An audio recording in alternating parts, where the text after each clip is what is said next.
Okay, so this is another topic I would like to go over. Another reason I like making these videos is because when I talk about it, it helps me sort it out in my head. So, like, it brings me more clarity if I discuss it. And it's easier to do it this way because I can discuss it without, interruption or, except for my messages, or, any kind of feedback to change my train of thought or anything like that. It helps to just say it, you know what I mean? And just say it in peace and quiet. And the other thing I wanted to tell you about was when people abandon themselves to the point where they don't even know if they're really into somebody or if they're just enmeshing themselves with that other person in order to make them happy, because the codependency issues are so bad that you abandon yourself in order to be what the other person wants, and to the extent that you think you want the same things they want when really you don't, but you're not in touch with yourself enough to even realize that, or look at it, or be able to admit to it, because you've let yourself believe that their dreams and aspirations are also in line with your own, and that's not it. I've been in points of my life, many points in my life, where I didn't want a boyfriend or a man in my life because I was doing fine, just doing what I was doing. And for me, they'll pop up out of nowhere and they kind of rush in and they really push in with me. They push in, just like, they just get, and they don't quit.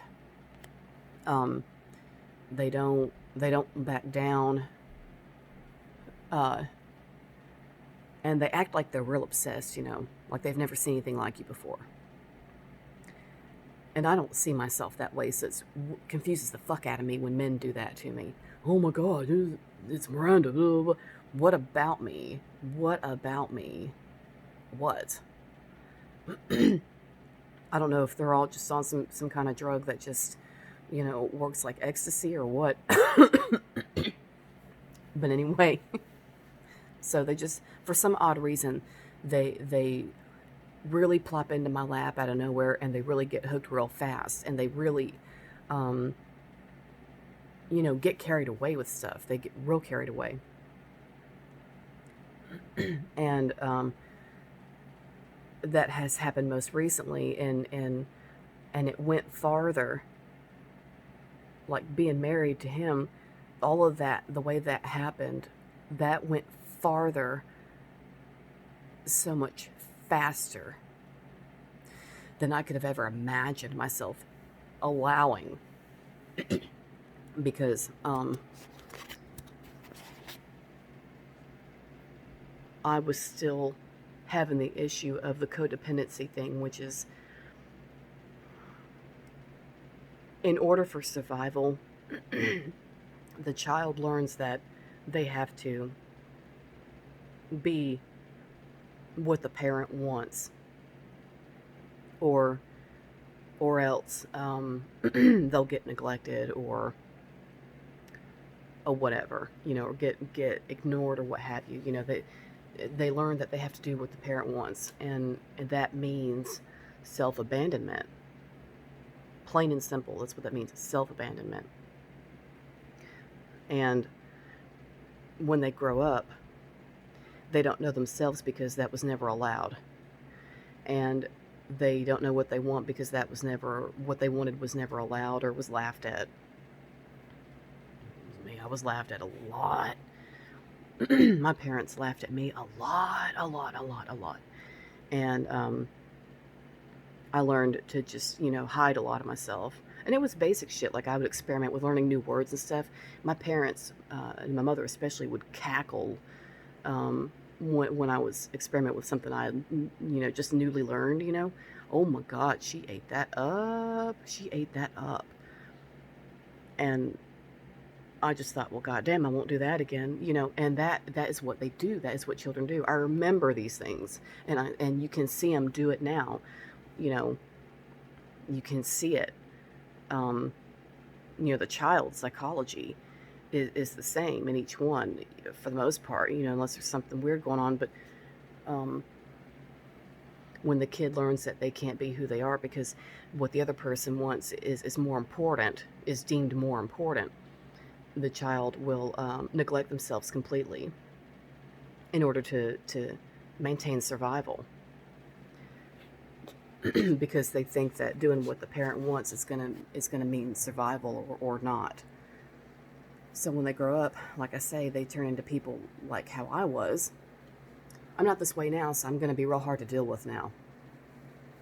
But they turn into people like how I was, and they ignored their needs and their desires entirely, and would just become what the other person needed or wanted, and take on the other person's identity and dreams and desires and wants as their own. Okay, yeah, I want that too. Yeah, okay, yeah, okay, that sounds good. That sounds good. Well, that doesn't sound good at all. It sounds like shit. It sounds like shit because it's not yours. It's theirs. It sounds like shit. And you don't even know what you want because you've neglected yourself so damn long in order just to get basic survival needs met. You don't even know who the fuck or what the fuck you even are because you've had to bury yourself for so long. So, at 33, when this guy, met me at the pharmacy, and the reason I'm going to talk about him a lot is because, number one, he's the most recent one in my life, and two, I went through, I went to hell and back with this guy, and it put me through so much, and I grew and I learned so much because of the problems that he and I had, which were the same problems. That he was such a learning lesson for me that he's going to be used in a lot of examples here, period. So when I met him, I was still in my enmeshment mode or my codependency mode. So when he, got swept up with me, it's just something they do. I don't mean it in a boastful way or like I'm some great, amazing bitch that, everyone wants. That's not how I see myself. I've never seen myself that way. I've actually been the complete opposite of that. My boost in confidence, if you will, has been real recent, like in the past month or so, when I'm 35 years old. So up until now, I've hated myself.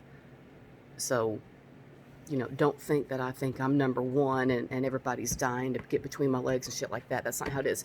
That's how they acted, but that's not how I see myself. Even with all the attention I've been getting since I was 11 or 12, I have never seen myself as some fantastic bitch that everyone's got to have. I just don't. That's just not it. That's not it. They probably think that's how I see myself, but it's because they taught me to see myself. They taught me that because women, they hated me, and they eventually let me know that they hated me. And the men, were usually do that getting swept away shit, and they don't hate me until I get away from them. But in his case, he plopped into my lap, and I didn't want anything to do with any man. Just didn't want it. But because I was so damn screwed up with I gotta make sure he's happy. I didn't even know who the fuck this clown was. And I still said, I gotta make sure he's happy. That's fucked up. If I could go back a year and a half, I would slap myself. A lot of people would say, well, if I could go back to my younger self, I would hug myself. I would slap myself. Are you stupid? Are you dumb? Go back and slap yourself one good time, because sometimes that's needed. Wake up. And I would have slapped myself and said, God damn it, if you do this to yourself again. But I couldn't do that, so I did. I did it again. And I ended up going so far as to move in with and marry that guy because I thought that what he wanted was what I wanted. And that we had the same dreams and aspirations and desires and the same interests and the same. And as time went by, and it did not take long, like a few months, if that, a couple months. But like by the end of that first summer, I was already going way downhill mentally, way downhill. I already didn't want to be there. I didn't, I hated the lifestyle. I hated his lifestyle. We didn't have anything to talk about. I had to lead the conversation. When we had conversations, I did about 80% of the talking because he wouldn't, it just doesn't do conversation. Well, see, that's bizarre because, God damn it, when we first met, he called me every damn day. I thought I was going to lose my fucking mind because he wouldn't stop calling me. And it's just something that happens. He's not the only one that's done that, but it's just part of life. But I almost, it got so bad, him bothering the shit out of me like that, it got so bad, I almost told him to go to hell and to never talk to me again. That's how bad it was. Because I wanted to be left the goddamn fuck alone. And see, in those moments when I felt like that, was when I was finally in touch with what I wanted, which was fucking peace and goddamn quiet. But I abandoned myself. No matter how bad I felt, I abandoned myself and instead I went with what he wanted, which was to be together. So that's what happened. That's what was allowed to play out. Do you see what I mean? Because I ignored me. It's awkward. It's awkward when people do that. No, I'm just going to forget about what I want because this person's happiness is more important than mine. What the fuck? Why? Why? So I went all that time just telling myself, no, this is fine, it's fine. No, it's fine. It's fine. This is fine. This is what I want. It's like injecting a drug into yourself and telling yourself that that's good for you, when you know it's not. And you're doing it anyway. Because you don't know any other way to live. That's what that's like. So, I finally, let me tell you, after a year and a half, I finally got to a point. I had thought about killing myself way too much. And I've done that in the past. I'm a little bit notorious for that. I've done that in the past. But I had been thinking about it way too much during that year and a half. Way too much. And,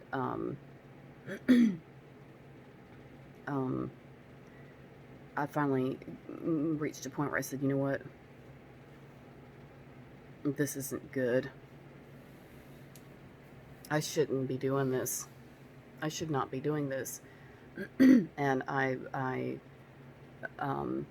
left. I got pissed off for like last time because I forgot what he said exactly. But I mean, at one point, I swear to Christ, he had the nerve quite often for this, but he had the nerve at one point to talk to me real sarcastic when I was already feeling bad about it, about the whole situation. I was already, like had one foot out the door mentally. And he said something one day, and he was so smart ass with me, I thought I was going to break his neck. And I had that feeling a lot with him because he talked to me. He got so goddamn comfortable with me. And he talked to me like there were 10 bitches just like me lined up behind me arguing over who was going to sit on him first. And that wasn't the case. That wasn't the reality. He talked to me like my motherfucking ass could be replaced. I don't mean that I'm some Russian swimsuit model. That's not it. But I have a brain. I'm curvy. I'm in the curvy category these days. But, I may not be 30 pounds underweight, and on some runway somewhere in Victoria's Secret stuff I'd never be able to afford. But I have a brain, and I notice things, and I have intuition, and um, the fact that he acted like there were more of me, or the fact that he acted like he could say whatever he wanted and it wouldn't matter later, or that he could say whatever he wanted and that it wasn't gonna do any kind of damage, like just real fucking goddamn comfortable, real motherfucking comfortable. And I said that one morning. I was going to work, and this was early on. I don't even know if we were legally married yet, but we were at least living together, because I remember going out of that damn driveway that morning. But he like came bouncing out of the house to hug me or kiss me or whatever before going to work. I didn't want to kiss him because he didn't brush his teeth. And I finally said it one day, and he acted like I was nuts and never did start brushing his teeth. He told me if I quit saying goddamn that he would start brushing his teeth. And I quit saying it, and he didn't start brushing his teeth. And I said, oh, well, I'm just going to say what I want. But I'm not messing with you. That was really the agreement, and that was his idea. But that was really the agreement. That was the law that was laid before me. Was that? And I don't make any of this shit up. The reason I tell you all this is because I can't believe it really happened. That's why I'm telling you. I can't believe I let it happen. I just can't believe I let it happen. But that was like a goddamn runaway train. That was like a. That was like an 18-wheeler where all the brake systems quit, all 5 of them or whatever. So,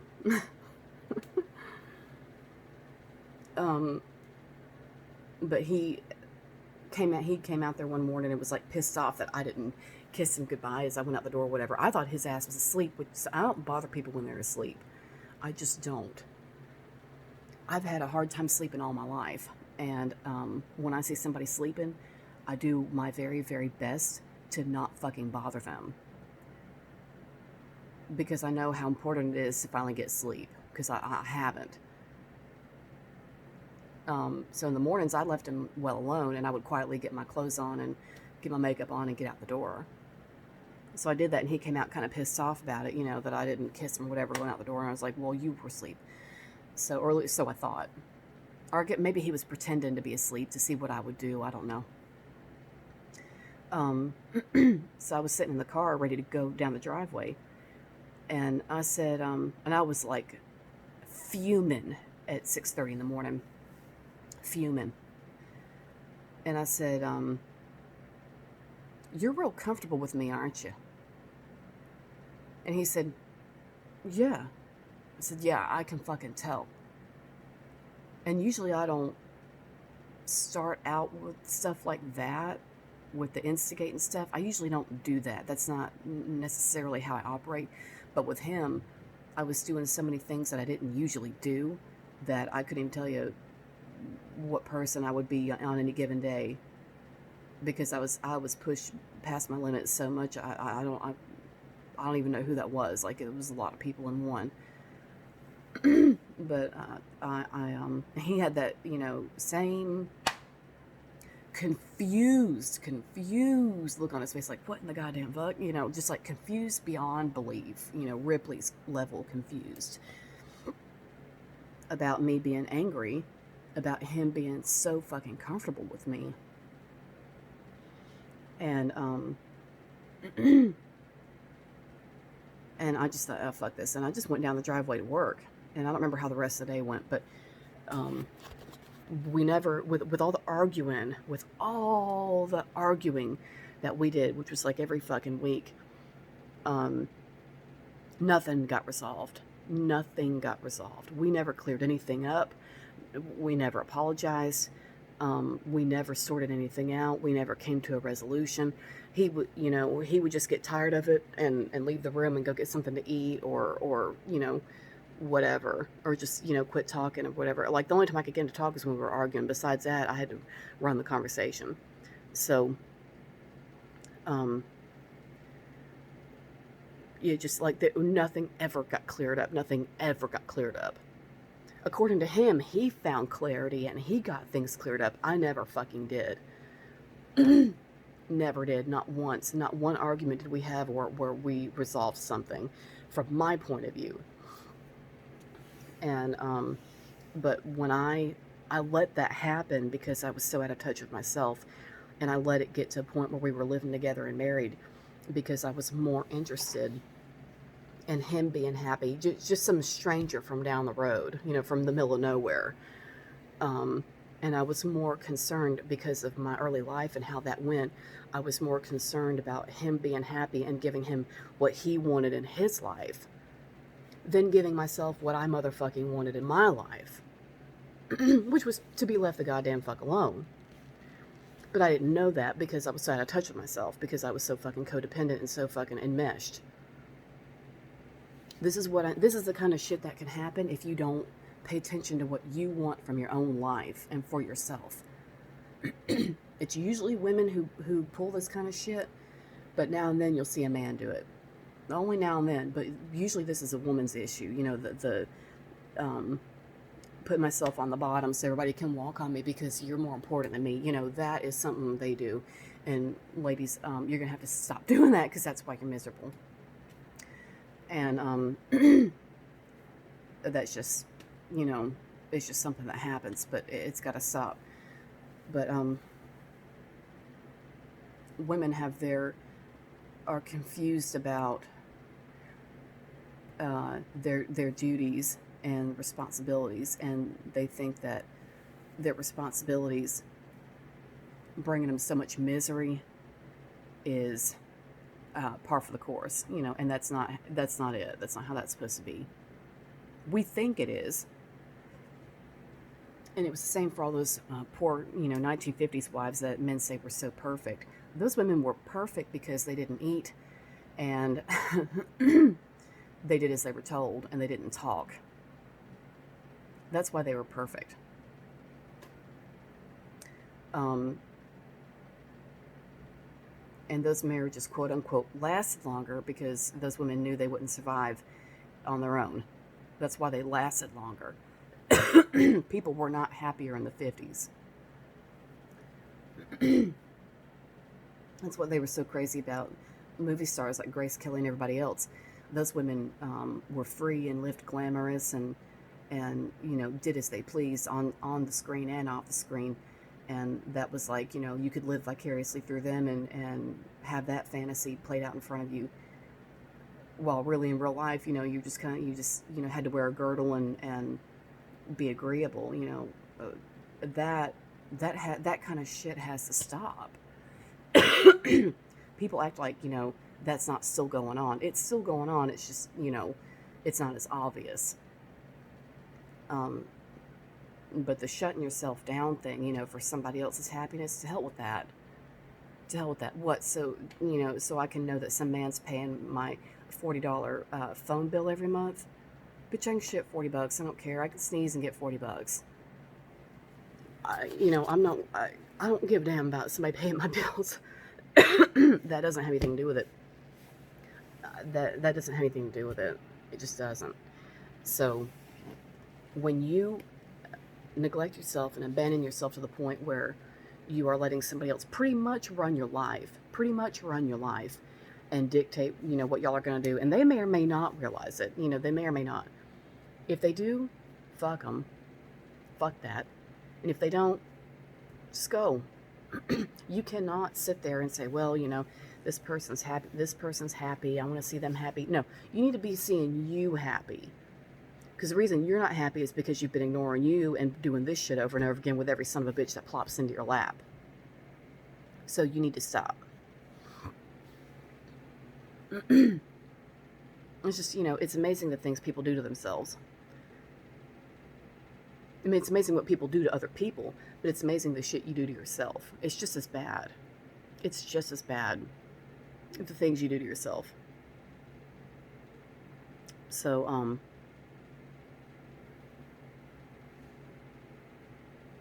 but like I say, I don't regret any of it, because had I not had all that not happened and had all of that not played out, I wouldn't um, I wouldn't have learned all that. I wouldn't have learned any of that. I don't regret it. I really don't. I'm glad. As difficult as all of that was, and as many times as I wanted to kill myself, and as many times as I wanted to run away, because that was the real me coming out, saying, "Okay, this isn't for you. This isn't for you. You're doing the wrong thing. You're doing the wrong thing for yourself."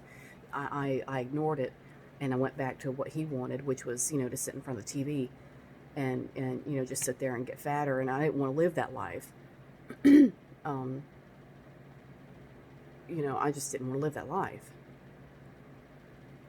And I had to learn the hard way by, being miserable the whole way through it and, wondering why I was miserable.